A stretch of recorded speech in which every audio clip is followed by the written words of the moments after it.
Hello students, now we are going to solve some numerical problems of chapter 4. We take very short or multiple choice question. We take multiple choice question in which first question is second question, multiple choice question MCQ. So what is this? What is in this question? There is a circuit in which some capacitors are arranged. Clear? There are some capacitors which are connected between terminal A and B. So what is capacitance of these capacitors? 3 microfarad. This is 6 microfarad and 4 microfarad. Next is 4 microfarad. 4 microfarad.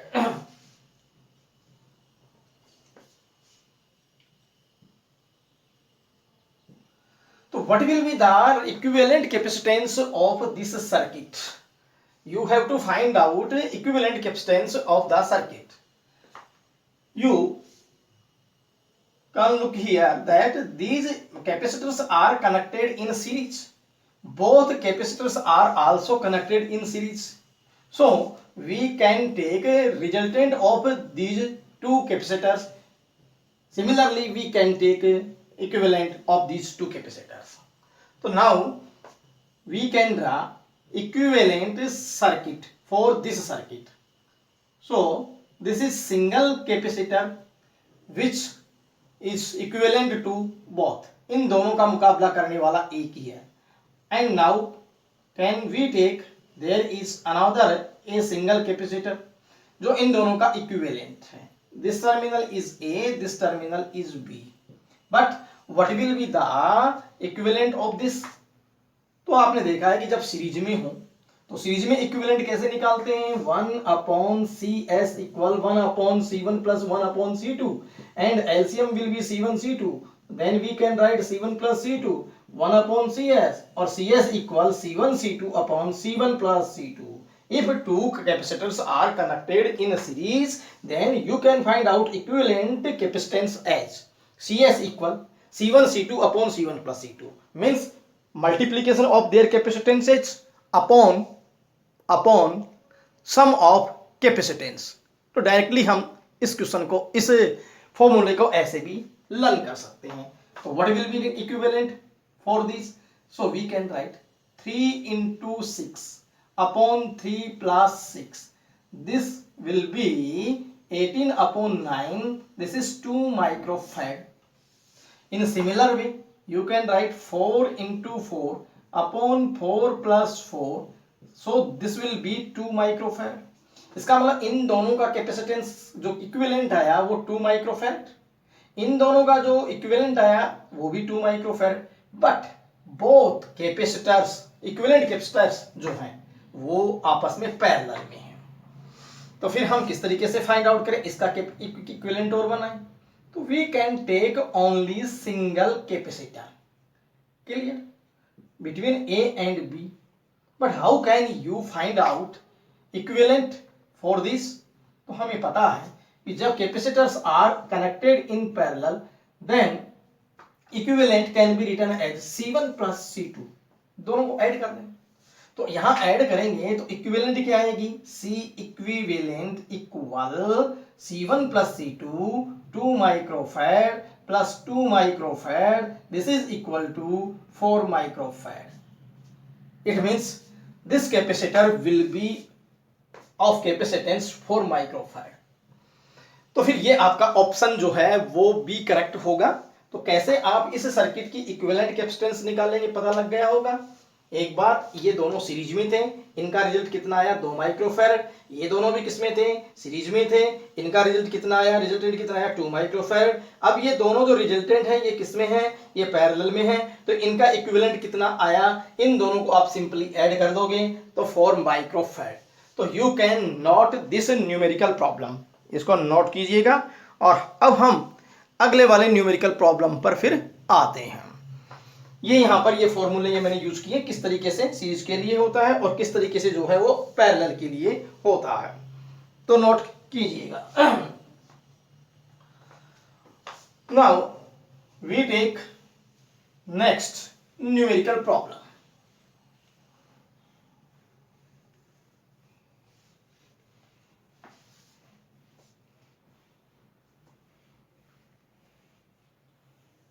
Next is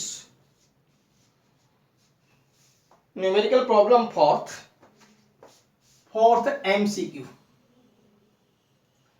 क्या है ये question, ये problem देखिए। इसमें आपको एक network given है capacitors का, तो फिर ये टर्मिनल ए, यहां ये एक कैपेसिटेंस लगा रखा है, ये एक कैपेसिटेंस है। नाउ यहां से जो है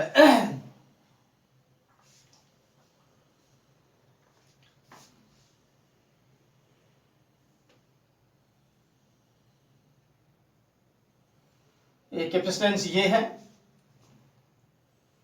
एक कैपेसिटेंस ये कनेक्टिविटी में है,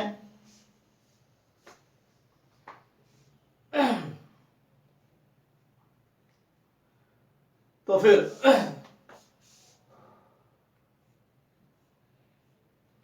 इसे यहां से कनेक्ट कर दिया गया और एक कैपेसिटर ये बनाया। ये टर्मिनल ए है, ये टर्मिनल बी है, ये टर्मिनल आपके पास में सपोज कीजिए पी है, ठीक है। तो ये कैपेसिटर्स जो हैं वो इस तरीके से कनेक्टिविटी में हैं और ये प्रत्येक जो कैपेसिटर है ये 5 माइक्रोफैराड का है। 5 माइक्रोफैराड कैपेसिटेंस सबकी सेम है, सभी 5 माइक्रोफैराड के लगे हुए हैं।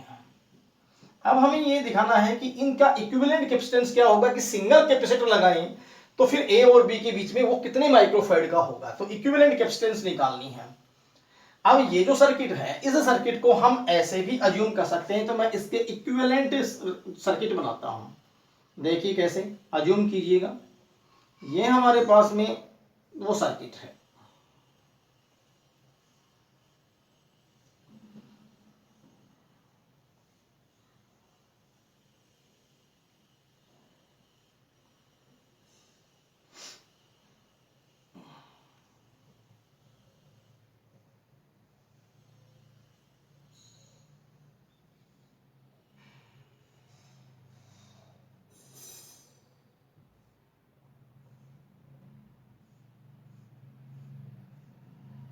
ये टर्मिनल ए, ये टर्मिनल बी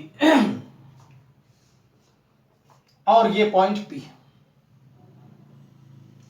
अब आप कैसे अज्यूम करेंगे कि ये जो कैपेसिटर है देखो यहां पर है 5 माइक्रोफैराड, ये जो कैपेसिटर है वो यहां पर है 5 माइक्रोफैराड, ये कैपेसिटर है ये मिड में है 5 माइक्रोफैराड, ये कैपेसिटर जो है आपके पास में इतना हो गया ये 5 माइक्रोफैराड, और ये कैपेसिटर भी 5 माइक्रोफैराड और ये भी 5 माइक्रोफैराड। ये कैपेसिटेंस हम अज्यूम कर सकते हैं 1 2 3 4 1 2 3 4 5 1 2 3 4 5। एक बार फिर से देख सकते हैं, ये वाला कैपेसिटर ये इसके डाउन में, ये मिड वाला ये इसके अप में, और ये वाला ये डाउन में। अब हम ये कह सकते हैं कि ये जो फिगर है इस फिगर को हम इस तरीके से भी रियलाइज कर सकते हैं, लेकिन ये एक व्हीटस्टोन ब्रिज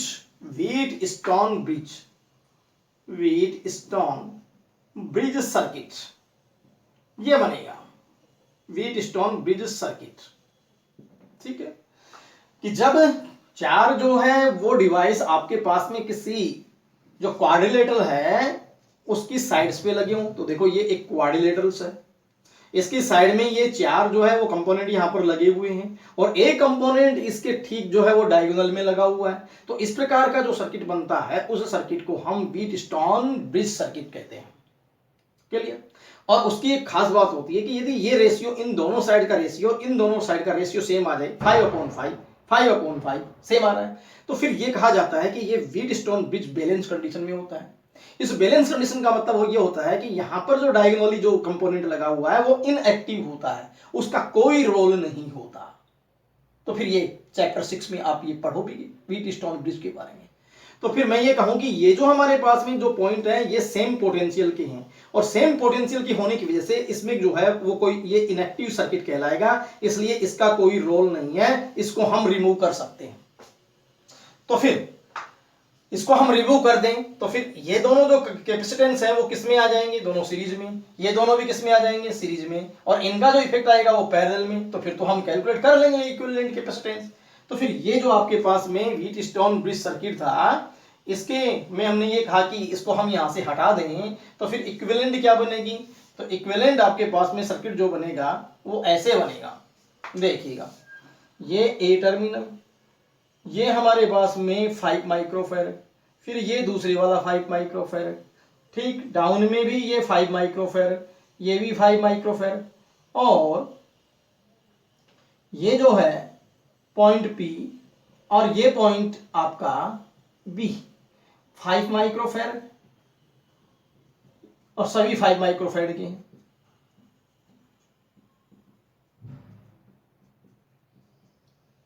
ठीक है, लेकिन ये मैंने रिमूव कर दिया, इस वायर को स्ट्रेट कर दिया, तो फिर ये दोनों देखिए, ये दोनों आ गए, ये दोनों ये आ गए, बीच वाले को हमने रिमूव कर दिया, ये वाला यहाँ आ गया।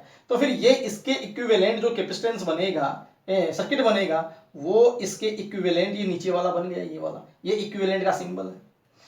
अब रही बात है कि इन दोनों का रिजल्ट हम निकालें, तो कैसे निकालें, वो रिजल्ट हम यहाँ निकाल रहे हैं। तो अगले वाला के इक्विवेलेंट बनाते हैं। ये दोनों किसमें हैं, ये दोनों हैं सीरीज में, और सीरीज में जब होते हैं तो इक्विवेलेंट कैसे निकलती है, दोनों की मल्टीप्लाई अपॉन में दोनों का सम। तो 50 25 5 into 5 25 डिवाइड बाई 10 2.5, तो we can write as equivalent. देखिए, इन दोनों का जो इक्विवेलेंट आया वो आया 2.5 और नीचे वाले का भी कितना आया 2.5, और ये हमारे पास में कितना रह गया 5। ये लो, ये पॉइंट पी था, ये आपके पास में ए टर्मिनल और ये बी टर्मिनल। कैसे निकाला इनका, 5 into 5 upon 5 plus 5 equal 2.5 microfarad. यहां भी कितना 5 into 5 अपॉन में 5 प्लस 5 इक्वल 2.5 माइक्रोफैरड, और ये कितने का है, ये 5 माइक्रोफैरड का है। इसका मतलब ये दो जो कैपेसिटर आपके पास में हुए ये दोनों पैरेलल में हैं। तो फिर इनका रिजल्टेंट कैसे निकालें, तो फिर मैं आगे इक्विवेलेंट परिपथ इक्विवेलेंट सर्किट बनाता हूं। तो क्या आएगा इक्विवेलेंट सर्किट, देखिएगा, ये आपके पास में जो है वो 2.5 और 2.5 का ऐड होकर के आ जाएगा ये बी, ए टर्मिनल और ये बी टर्मिनल। बोलो, इन दोनों का जो रिजल्ट आएगा वो कितना हो गया, दोनों किसमें हैं, पैरेलल में, पैरेलल में सीधे जुड़ते हैं। तो फिर ये आ जाएगा आपके पास 2.5 प्लस 2.5 इक्वल 5 माइक्रोफैरड, और ये कितने का है 5 माइक्रोफैरड। लेकिन ये दोनों ये 5 माइक्रोफैरड का, ये भी 5 माइक्रोफैरड का, ये दोनों किस में आ गए, ये दोनों सीरीज में। तो फिर अगेन ए और बी के बीच में हम सिंगल ही लगा दें, और सिंगल ही लगा दें तो फिर वो सीरीज के लिए हम निकालें तो कितना आएगा, देखें, ये भी कितने का 5 माइक्रोफैरड का, ये भी कितने का 5 माइक्रोफैरड का। तो फिर वही इक्विवेलेंट निकालने के लिए क्या, दोनों की मल्टीप्लिकेशन बटे में दोनों का एड कितना हो जाएगा 2.5 माइक्रोफैरड। तो फिर ए और बी के बीच में इक्विवेलेंट कैपेसिटेंस कितनी आ गई, 2.5 माइक्रोफैरड आ गई। ठीक, इस तरीके से हम इस न्यूमेरिकल प्रॉब्लम को सॉल्व कर सकते हैं। तो एक बार मैं फिर से रिपीट कर देता हूं। ये हमारे पास में एक सर्किट गिवन था, लेकिन ए से और पी के बीच में जो सर्किट है वो व्हीटस्टोन ब्रिज बन रहा था। वो कैसे बनाया वो देखिएगा आपने। ये हमारे पास में जो 5 माइक्रोफैरड का था, ये 5 माइक्रोफैरड, ये 5 माइक्रोफेरेड यहाँ गया, ये 5 माइक्रोफेरेड यहाँ गया, ये 5 माइक्रोफेरेड यहाँ गया। ये एक क्वाड्रिलेटरल की साइड्स के ऊपर कैपेसिटर हो गई, ये डायगोनली हो गया। लेकिन इनका जो रेशियो यदि हम इक्वल आ जाए, इस साइड का इस साइड का 5/5 5/5, तो उस केस में ये जो दोनों पॉइंट होते हैं वो सेम पोटेंशियल के होते हैं। सेम पोटेंशियल के होने की वजह से ये जो सर्किट बनेगा, ये जो हमारे पास में कंपोनेंट है, ये कोई रोल अदा नहीं करेगा, ये इनएक्टिव हो जाएगा। तो इसको रिमूव कर दीजिए, इसको रिमूव कर दिया गया। रिमूव करने पर ये दोनों बच गए, तो देखो ये दोनों लिख दिए, ये दोनों भी बच गए, ये दोनों यहाँ लिख दिए। लेकिन अब इन दोनों का रिजल्टेंट निकालो, ये दोनों किसमें हैं? सीरीज में। तो सीरीज में हैं तो इनका रिजल्टेंट आपके पास में कितना आया? 5 × 5/5 + 5 2.5। तो फिर ये दोनों भी किसमें हैं? सीरीज में। तो फिर इनका रिजल्ट भी कितना आया? 5 × 5/5 + 5 2.5। लेकिन अब ये 2.5 और ये 2.5 के किसमें हो गए? ये पैरेलल में। और ये 5 माइक्रो कूलम तो इसके साथ एडजस्ट कनेक्ट था ही। तो फिर मैं ये कहूं कि ये 2.5 और ये 2.5 दोनों यदि पैरेलल में आ गए तो इनका रिजल्टेंट निकालोगे दोनों का, तो दोनों को C1 + C2 करोगे, तो फिर ये आपके पास 5 माइक्रोफेरेड हो गया। तो फिर ये कितने का लगा हुआ था? यहाँ 5 माइक्रोफेरेड का। तो फिर अब ये दोनों किसमें आ गए? ये दोनों सीरीज में आ गए। और सीरीज का फार्मूला क्या होता है? दोनों की मल्टीप्लाई अपॉन दोनों का ऐड। तो 5 × 5 अपॉन में 5 + 5 2.5 माइक्रोफेरेड। इसका मतलब ए और बी के बीच में केवल 2.5 माइक्रोफेरेड का यदि हम कैपेसिटर लगा दें तो इतने कैपेसिटर लगाने की जरूरत नहीं पड़ेगी, वो इक्विवेलेंट कैपेसिटेंस हो जाएगी। क्लियर? तो अब आप इसे नोट कीजिए और अब हम एक और नेक्स्ट न्यूमेरिकल प्रॉब्लम पर आते हैं।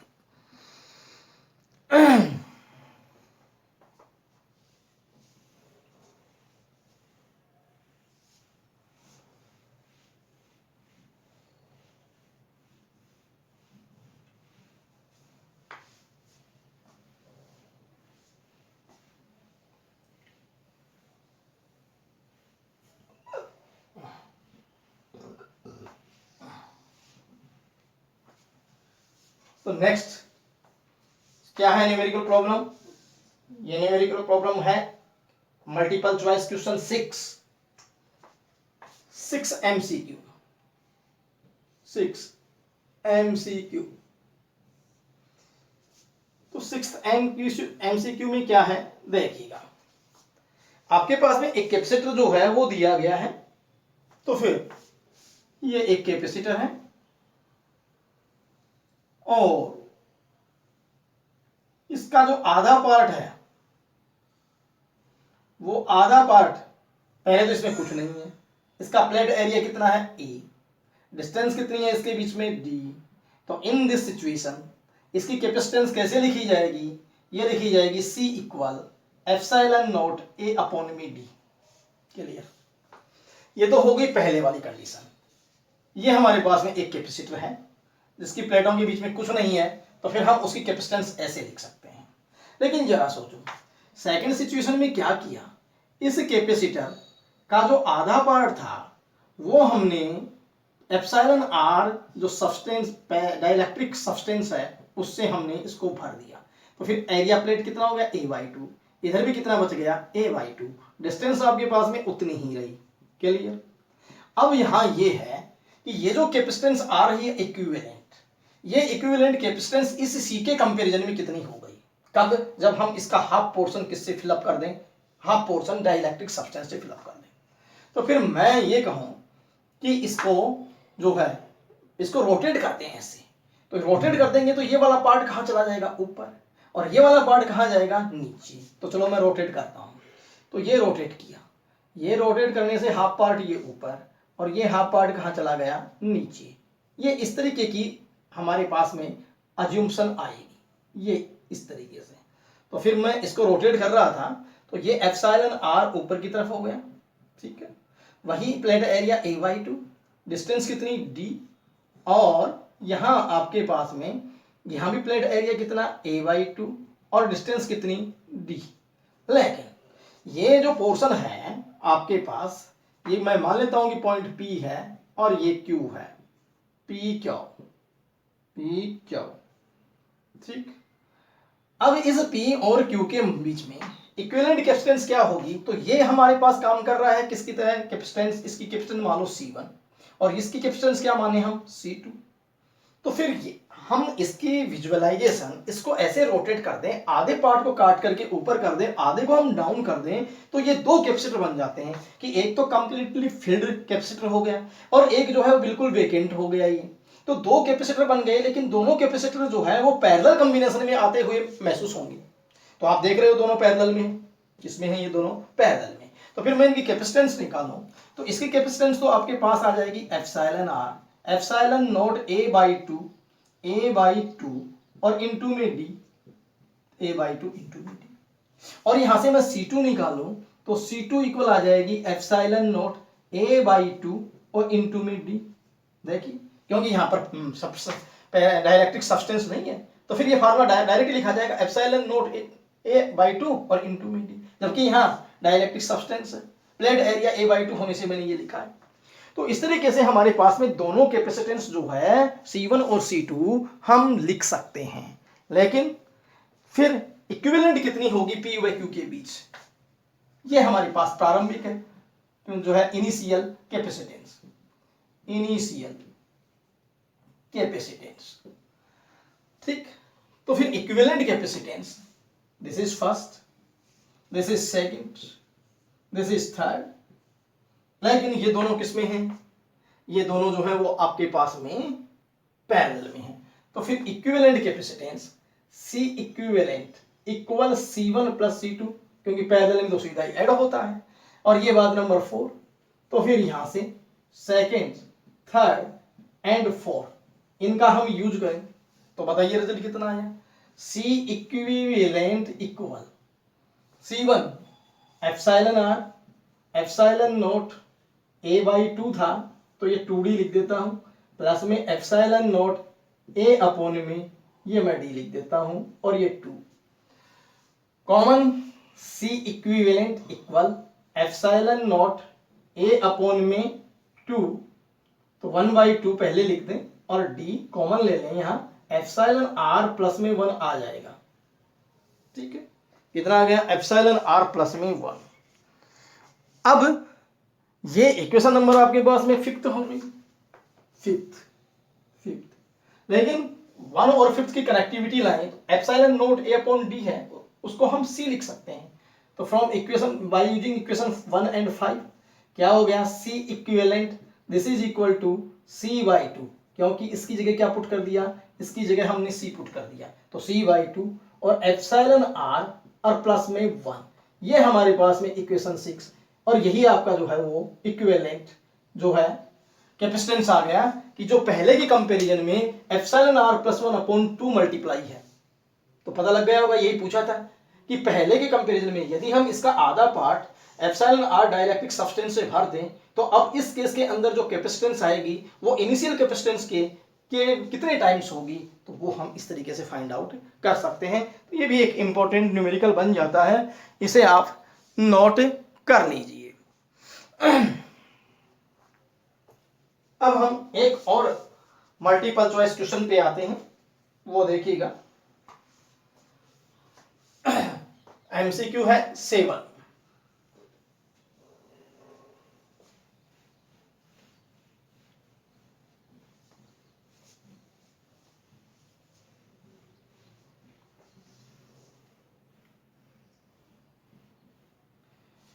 तो 7 जो MCQ है उसमें क्या है देखिए,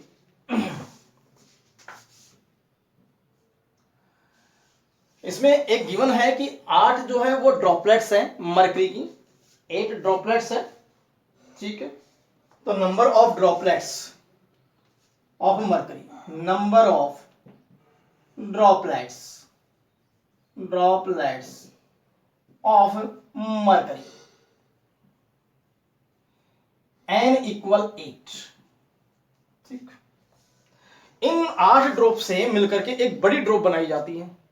तो फिर हम ये मान लें radius of small drop, radius of small drop कितनी आ गई, स्मॉल r।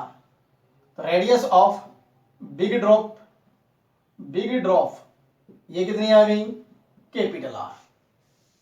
ठीक, capacitance of small drop, capacitance of small drop कितनी आई, वो हो गई CS, और कैपेसिटेंस ऑफ बिग ड्रॉप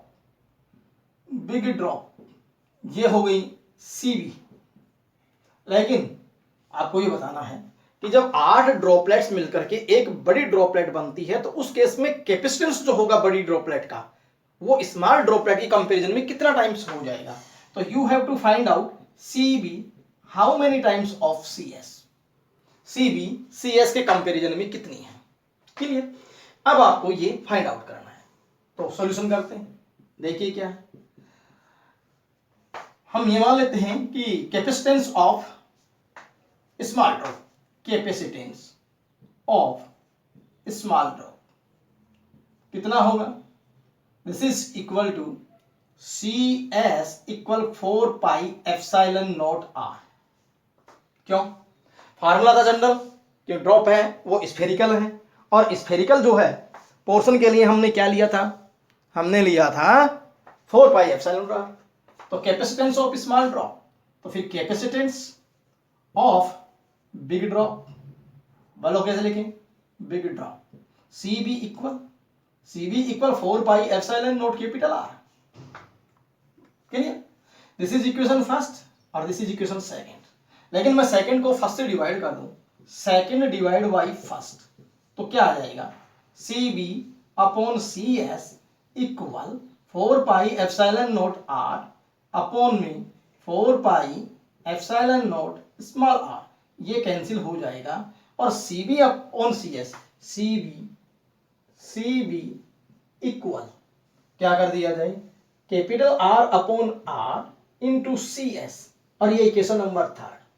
कहने का मतलब कि यदि हमें कैपिटल R और अपॉन स्मॉल r का यदि रेशियो पता लग जाए, इन दोनों के रेडियस में कंपैरिजन पता लग जाए, तो हम CB कितने टाइम्स है CS का ये हम फाइंड आउट कर सकते हैं।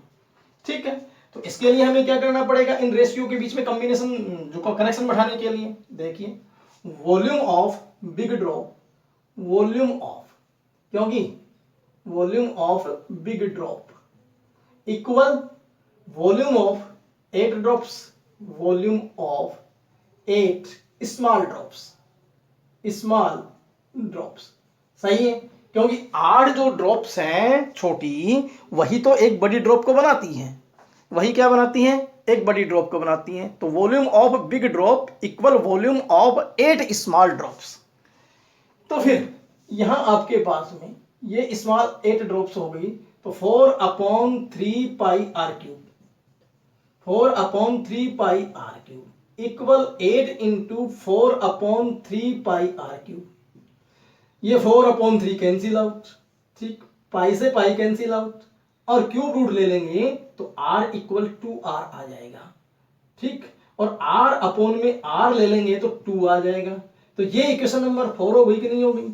अब क्या करना है, 3 and 4 से, 3 and 4 ये आप यहां पर पुट कर दो, तो CB इक्वल 2 इंटू CS। इसका मतलब बड़ी ड्रॉप की जो कैपेसिटेंस है वो छोटी ड्रॉप की डबल हो जाएगी। कब, जब 8 ड्रॉप्स आपस में मिलकर के एक बड़ी ड्रॉप बनाती हैं। ठीक है, तो इस तरीके से जो है हम इस न्यूमेरिकल प्रॉब्लम को सॉल्व कर सकते हैं। तो एक बार मैं फिर से इसको रिपीट कर देता हूं। वो क्या, कितनी थी ड्रॉप, नंबर 8 थी। हमने मान ली कि रेडियस जो थी छोटी ड्रॉप की वो कितनी थी, स्मॉल r। बड़ी ड्रॉप की रेडियस कितनी थी, कैपिटल R। कैपेसिटेंस कितनी ले ली हमने छोटी ड्रॉप की, CS। कैपेसिटेंस बड़ी ड्रॉप की क्या ले ली, CB। हमें फाइंड आउट क्या करना है कि CB CS के कंपैरिजन में कितनी है।